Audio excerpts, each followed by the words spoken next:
Drama serial दो किनारे की लास्ट एपिसोड अब बहुत जल्द आप सबको देखने को मिलेगी, जिसमें दिखाया जा सकता है कि दुरे शहवार जो कि वलीद से शादी के बाद खुश नहीं थी, वो एक बार फिर से शहीर की बातों में आ जाती है। शहीर जो कि कभी भी उसकी मोहब्बत हुआ करता था, एक बार फिर से उसे अपने जाल में फंसाता है। दुरे शहवार जो कि वलीद की बीमारी और बच्ची की जिम्मेदारियों से तंग आ जाती है और शहीर की दौलत और मीठी बातों में आ जाती है और उसके साथ मुलाकातें करना शुरू कर देती है और वो इस सब में अपनी बेटी दुआ को देखना तक भूल जाती है। वलीद ये सब बर्दाश्त करता रहता है, लेकिन आखिर एक दिन उसकी बर्दाश्त ख़त्म हो जाती है और वो ये देखना चाहता है कि दुरे शहवार आखिर जाती कहाँ है। तो वो दुरे शहवार के घर से जाने के बाद दुरे शहवार का पीछा करता है और एक मॉल में शहीर के साथ वलीद उसे देखता है तो उसका दिल टूट जाता है और वो वापस घर आ जाता है और अपनी किस्मत पे अफसोस करता है। दुरे शहवार जब घर वापस आती है तो वलीद इससे कहता है कि तुम कहाँ थी दुरे शहवार। तो दुरे शहवार झूठ बोल देती है और कहती है मैं अपनी दोस्तों के साथ थी, लेकिन वलीद फिर भी खामोश रहता है क्योंकि वो तो ये देख चुका था कि दुरे शहवार शहीर के साथ थी। उस दिन के बाद से वलीद के दिल से दुरे शहवार की मोहब्बत बिल्कुल ख़त्म हो जाती है। दुरे शहवार इस कदर शहीर के साथ इन्वॉल्व हो जाती है कि दुआ का वजूद उसके लिए बोझ बन जाता है। आखिरकार वलीद एक दिन दुरे शहवार से कहता है कि तुम्हें ये हरकत करते हुए शर्म नहीं आई दुरे शहवार।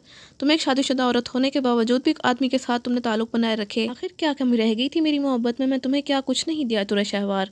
तो दुरे शहवार कहते कि तुम मुझे कुछ नहीं दे सकते, इन दौलत और आसाइशों से कुछ नहीं होता, इंसान को मोहब्बत भी चाहिए होती है जो तुम मुझे नहीं दे सकते क्योंकि तुम एक बीमार इंसान हो। ये सुनकर वलीद का दिल टूट जाता है और दुरे शहवार घर से चली जाती है और अपने मायके पहुंचकर वहाँ का बदला हुआ माहौल देखकर दंग रह जाती है। आयमा जो कि अपनी आजिज़ी से सबके दिलों में अपना मकाम बना चुकी है, दुरे शहवार की माँ इसके सामने आयमा की बहुत तारीफ़ करती है कि आयमा ज़रूर एक अमीर घर से आई है लेकिन उसने कभी हमारी गुर्बत को हम पे नहीं जताया। दुरे शहवार को ये सुनकर बहुत गुस्सा आता है और अपनी गलती का एहसास होता है, लेकिन उसका गुरूर उसे वलीद के पास वापस जाने से रोकता है। दूसरी तरफ शहीर दुरे शहवार से वादा करता है कि वो उससे निकाह करेगा, इसीलिए दुरे शहवार वलीद से तलाक मांग लेती है। वलीद पहले तो उसे समझाता है कि दुरे शहवार देखो हम दोनों की एक बेटी है, तुम उसकी खातिर ये ज़िद छोड़ दो, लेकिन दुरे शहवार जब नहीं मानती तो वलीद उसे तलाक दे देता है और वलीद को बहुत दुख होता है। लेकिन दुरे शहवार बहुत खुश होती है और शहीर को कॉल करके कहती है कि मैंने वलीद से तलाक ले ली है, शहीर अब तुम मुझसे निकाह कर लो। तो शहीर उसके सामने बहाने बनाता है कि फैमिली में प्रॉब्लम्स चल रही हैं दुरे शहवार, इसीलिए मैं तुमसे निकाह नहीं कर सकता। तो अब दुरे शहवार को ये बात सुनकर एहसास होता है कि शहीर ने उसे धोखा दिया है। वो शहीर को बार बार कॉल करती है लेकिन वो इसकी कॉल नहीं उठाता। दूसरी तरफ वलीद को अकेले देखकर उसकी बहनें बहुत समझाती हैं उसको कि भाई मावरा आपका और दुआ का बहुत ख्याल रखेगी, आपको एक साथी और दुआ को एक माँ की ज़रूरत है। तो वलीद काफ़ी सोचने के बाद मावरा से निकाह करने के लिए हाँ कर देता है और जिस दिन वलीद और मावरा का निकाह होता है तो आयमा तैयार होकर बाहर जाने लगती है। तो दुरे शहवार उससे पूछती है कि आयमा खैर, तो इतनी तैयार होकर तुम कहाँ जा रही हो। तो आयमा कहती कि वलीद भाई का आज मावरा से निकाह है। ये सुनकर दुरे शहवार के पैरों से ज़मीन निकल जाती है और उसे तब एहसास होता है कि उसने कितनी बड़ी गलती कर दी।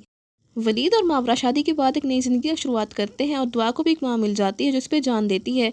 वलीद को एक सच्चा हमसफ़र मिल जाता है जो उसका ख्याल रखता है, जबकि दुरे शहवार अकेली रह जाती है और इसके पास पछतावे के अलावा और कुछ भी बाकी नहीं रहता। तो आप सबको क्या लगता है कि इस ड्रामे की एंडिंग इस तरह होनी चाहिए या नहीं, कमेंट्स में ज़रूर बताइएगा। इसके साथ साथ ही वीडियो अच्छी लगे तो वीडियो को लाइक और शेयर करने के अलावा चैनल को लाजमी सब्सक्राइब कर लें ताकि मज़ीद नई वीडियोस बआसानी आपको मिल सकें।